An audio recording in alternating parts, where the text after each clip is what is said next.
So this government has assembled a cabinet that, if to quote somebody I read today, that are going to practice the Emile economics. It is my turn.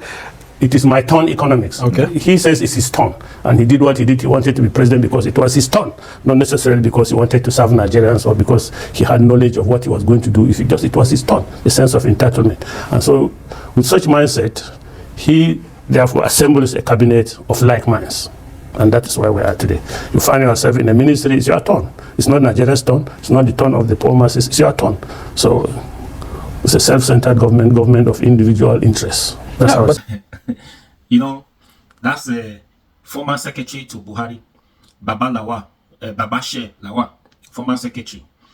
You know, this is 1 year. This month will make it 1 year in Tinubu's government. May 29 precisely will be 1 year. And this month is where you see a lot of politicians coming to review, analyze Tinubu's government 1 year in office. Now, Babalawa, this man has been in government. You understand? So listen to what Babalawa said, how the scorecard to Tinubu's government failed and how to get out of it if there is any hope in this government. Because under 1 year, this government has failed already in all indications. So far, so good.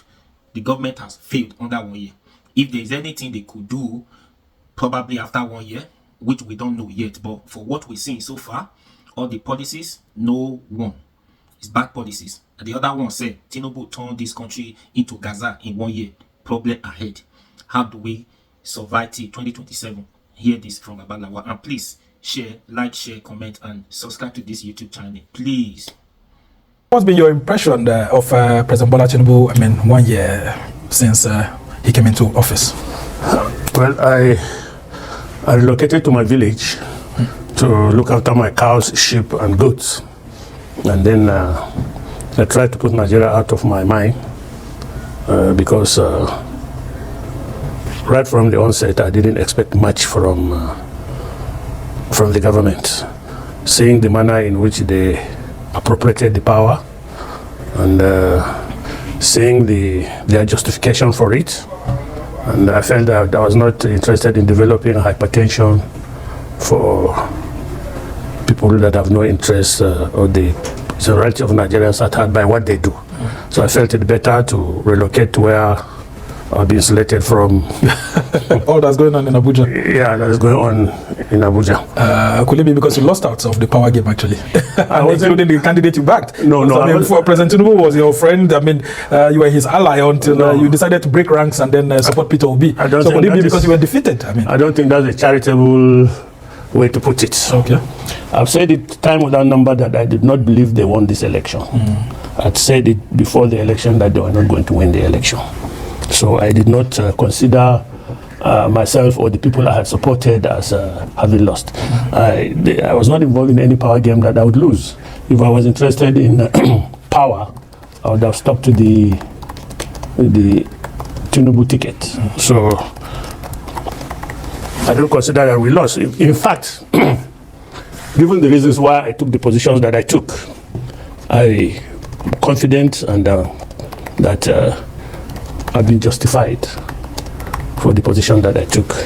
I felt victorious because all I had said would happen if the Muslim zone ticket says through is happening, even with a lot of gusto. So I'm vindicated, and other things that have been exposed in the process of their trying to grab power, as he said, and run with it, has exposed the strength and weaknesses of the various segments of the Nigerian society. It was the fact that they knew they were not going to win in a free and fair election that they had to go rogue. When you say go rogue, what exactly did break all the known rules of democracy, of the electoral processes to get to power. That's what I mean, they went rogue. Because they were scared that if every Nigerian was allowed to go and cast his ballot and they had INEC that would count and announce them the way they said they would, there's no way Bola would have been president. But they had to be president, and the powers that be around him, mostly people that had other motives rather than to serve Nigeria, they coalesced around him and handed the power to him over and above our heads, whether we liked it or not.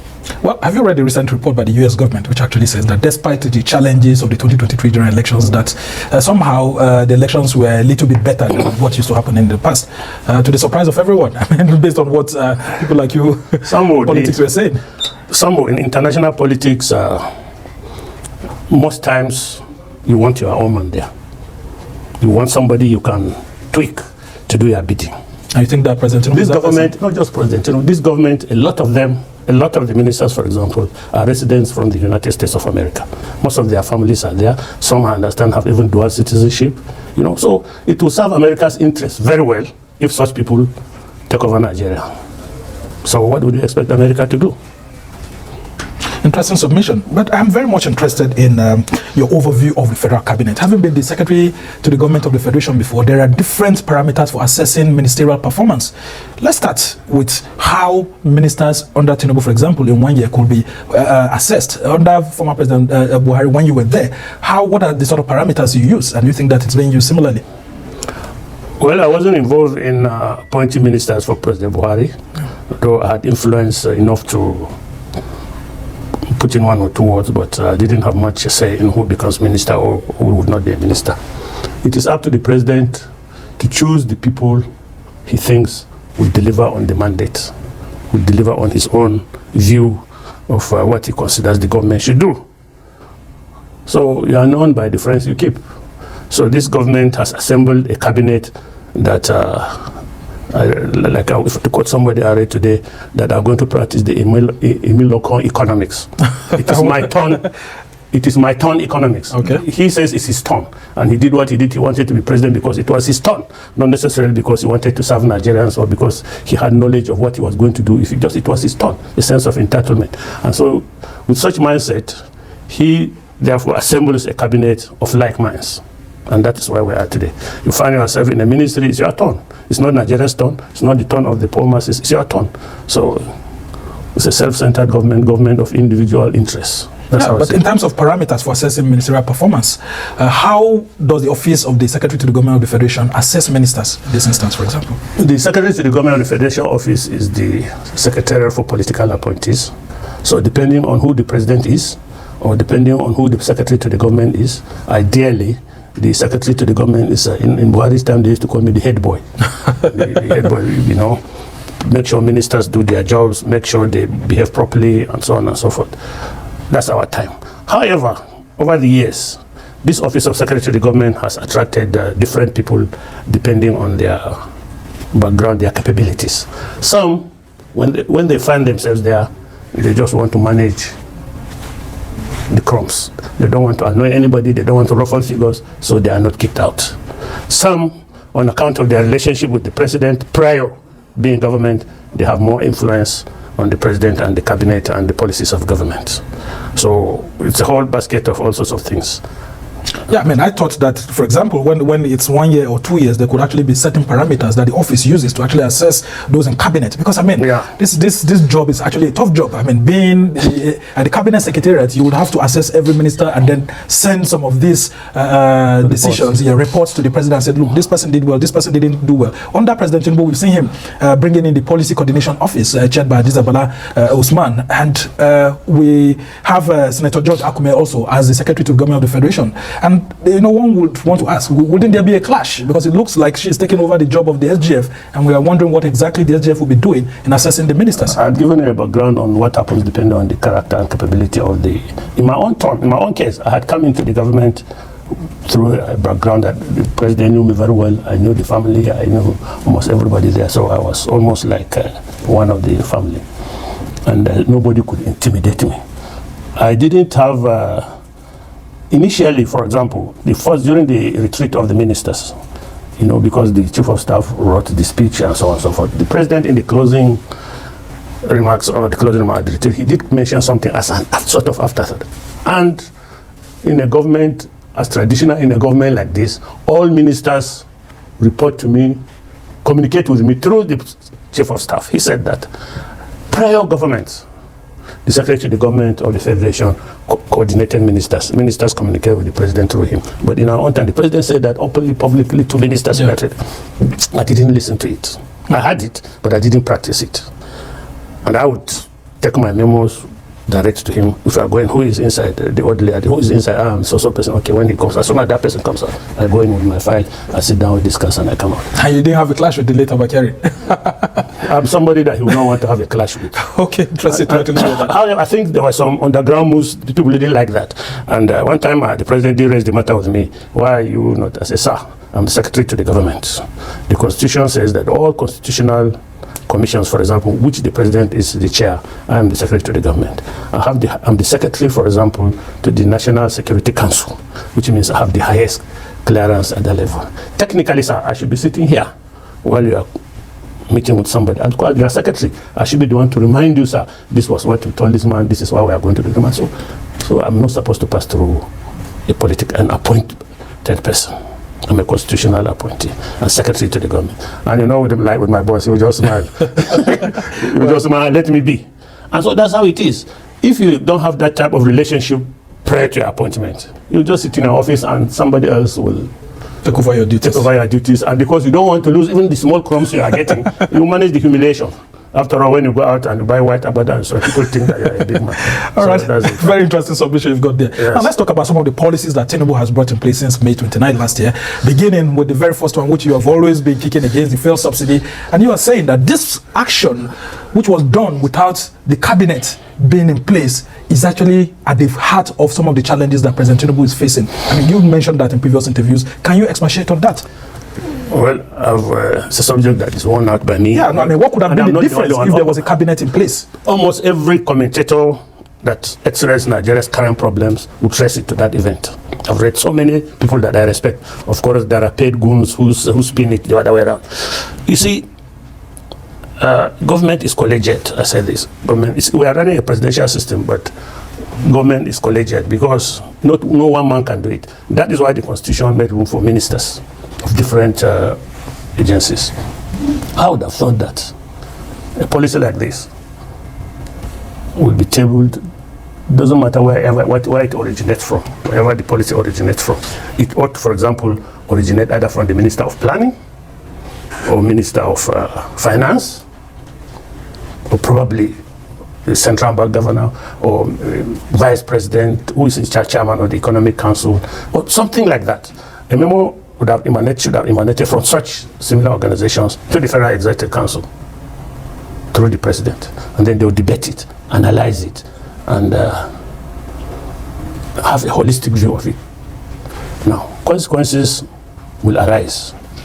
Now, it is the duty of the government to find ways of mitigating those consequences if they are negative. Also, if the consequences are going to be positive on the system, it is the duty of government to find ways of enhancing those positive consequences of the system to maximize the returns on it. At the time this policy was taken, no such people were in place. Yeah, but could it be that he had a technical team before coming to power on May 29? Because there are some who are saying that he was receiving lots of briefings from friends, technocrats and others, although there was no formal transition team that we could say that could have maybe thought out that, like former President Buhari did, but with the Ahmed Joda committee, which handed him documents after proper research and all of that. Yeah, he didn't have that. I always say this, I'm sorry to say this, but I'll repeat it. The personality of Ashwaji Bola Tinubu is that I know it all. It's his character flaw. He knows it. He's smart. He thinks he's smart. He's intelligent. They call him master strategist. And from my own personal knowledge of him, that was what drove that possibility, that outcome.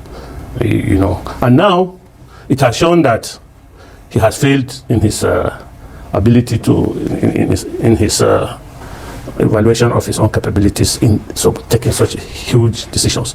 If he had that competence, and if this cabinet has the competence, even after he has done that, they have had sufficient time to work out mitigating strategies. But if they have, or if they had the inclination to do it, we have not seen the consequence of that mitigating strategy. Yeah, and former Governor Nasser El-Rufai is saying that the government is still paying fuel subsidy. I mean, it's running close to about 600 billion naira per month, and people are wondering, so what was the subsidy removal all about? I, for one, for example, didn't see where the subsidy was to start with. I didn't see why it was. But do you think that the government is still paying subsidy? Do you agree with I'm not in government. I said I relocated to my village to avoid. Yeah, but I mean, you still have friends around here and there. For somebody who was close to, President Tinubu, to Nasser El-Rufai, coming out to come and say that, and the presidency hasn't really fully denied that. Well, so we take Nasser for it. We take his word for it. Then that means they are still paying subsidy. If Nasser said that, and you believe what Nasser says, I actually just said we take it for it. We take it for it. But who is paying? Who is collecting the subsidy now? Who is he paying the subsidy to? To who? Who's collecting the money? Should I ask Nasser that? If the government is paying the subsidy, he must be paying somebody. Who is he paying? And for what? And what are the parameters that will determine the so-called subsidy? I don't know. All right. I just want to quote what you had said previously. You said that you don't have a minister of finance who will calculate the impact of this society on society. You did not even have a federal executive council that will approve that. You have nothing. As at that time, nobody to advise you, nobody to break out the what ifs. I want to ask, is it the same situation that's happening with the issues of the currency fluctuation that's ongoing? And then, of course, Nigerians are crying that they are being overburdened. Could it be that President Tinubu is not listening to his cabinet? Or maybe the cabinet is not talking to him. Oh, you think so? Well, I mean, they just had the Marathon Federal Executive Council meeting where they spent 2 days. How can it be that nobody's speaking at that meeting? Sometimes I prefer to use my own self as an illustration. This matter was going on all over the place during our own time. The governors were putting pressure on the president that they must remove subsidy, they must remove the ceiling on the allowed free float of the naira, and so on and so forth.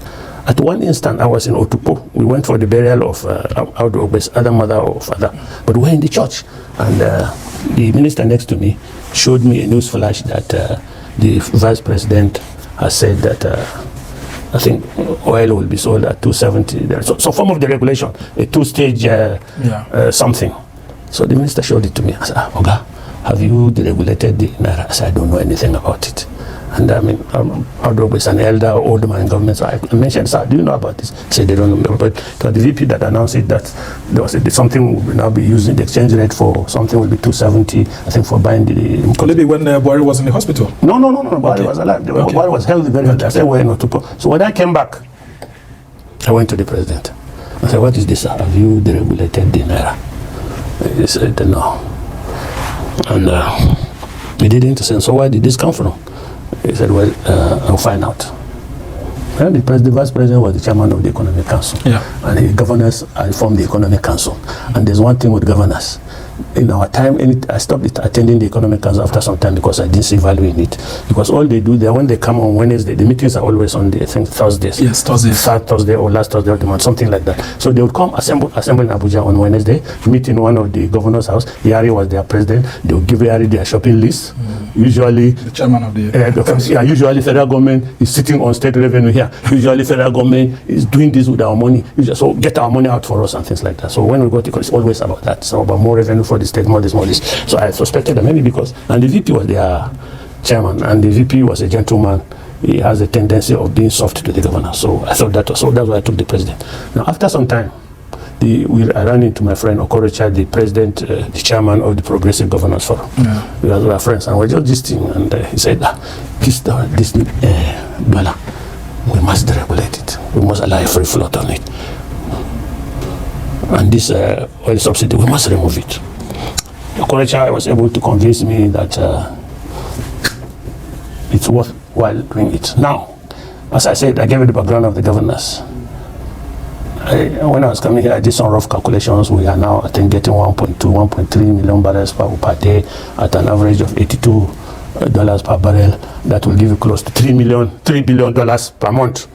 Now, that is government money, which they repatriate through CBN. Yeah. And when you go to FAC, you exchange that money in naira. So the higher the value of the dollar, the more naira they have to share. You know, that is happening like right now. So the governors go home with trillions, billions, more billions to buy. Yeah, feeling much happier. Now, the problem is that, like I told the president, I said, sir, this is the scenario.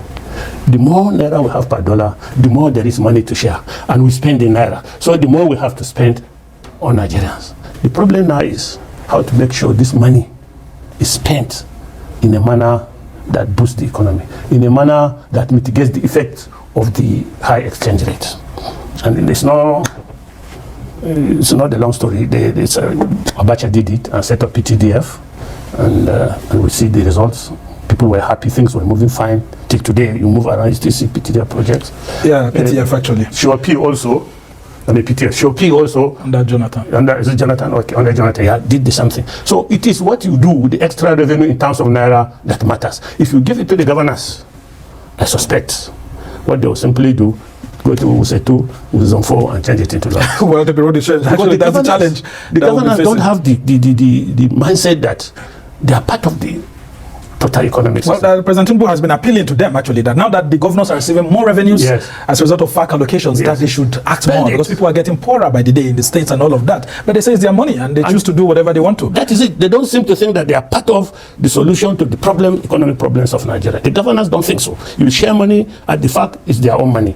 Okay, as we try to round off this segment, talk to us about this 48-man federal cabinet, though it's 47 now because of the humanitarian minister who was suspended. But she's still a minister. Well, she's still a minister technically, so we can still say 48. Yes. Now, this is the largest in terms of our governance system in Nigeria since 1960.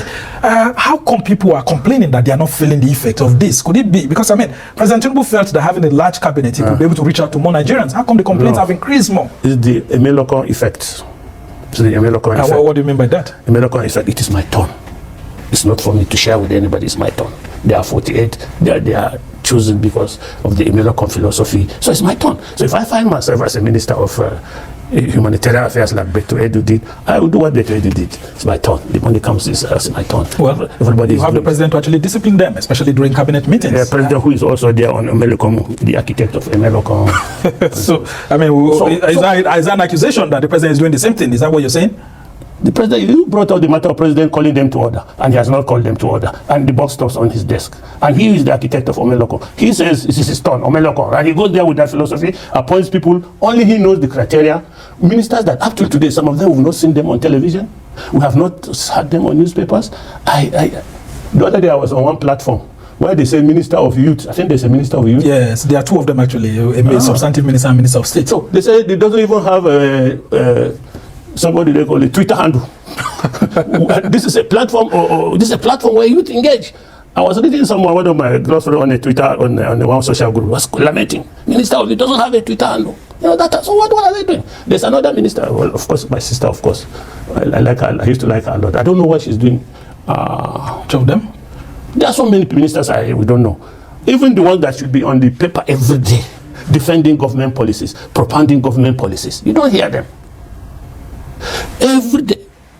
Yomedo is quite a competent person, but by nature he's a result person. He's not an extrovert to say. But he has a ministry where he should be an extrovert because everything revolves around the economy. Yeah, and they've been collecting more loans every now and then. And these loans should not be spent on us. Suddenly here we have taken $500 million loan to support the dollar. It's not discussed because they don't tell us in advance. It should be in the public domain. People will discuss the pros and cons, build their consensus before you go into it. But everything is like a secret society. Suddenly, so. And in our time, you know, what's this girl, Minister of Finance, who has this? No, the first one who has this Eastern England. No, there's a small girl. Kemi Adeosu. I used to call her with her Eastern England accent. She's always talking. She's always saying things, explaining what the government is doing, why the government is doing what they are doing, how the government is financing this thing, why the government cannot finance this. This all people that just know what the government is doing. Unfortunately, she was swept away by the same allegations that we're having now. The Minister of Planning was also doing the same. Udoma. So many people were talking. Minister of Education was talking. Everybody was talking. Nigerians were saying what the government was doing, good or bad. Could it be that these governments, they are not talking because they are doing more things? They don't want to be exposed. Keep quiet. Just if you talk, you let yourself open to scrutiny. All right. What's your overview of the Renewed Hope agenda? I mean, 1 year after, do you think that President Tinubu has worked towards that campaign document, or it still remains within the realm of politics, and it hasn't been translated into governance, into a governance working document at the moment? This Renewed Hope, at what time did it come? After the election? After the election. So it was not a pre-election matter. It's just an afterthought Renewed Hope. What does it mean? We were not told. What are the metrics by which we will judge its success? We were not told. If it had been an issue during the campaign, part of the manifesto, it would have been forced. In any case, he didn't attend debates, he didn't want to. So we didn't know what this government campaigned on.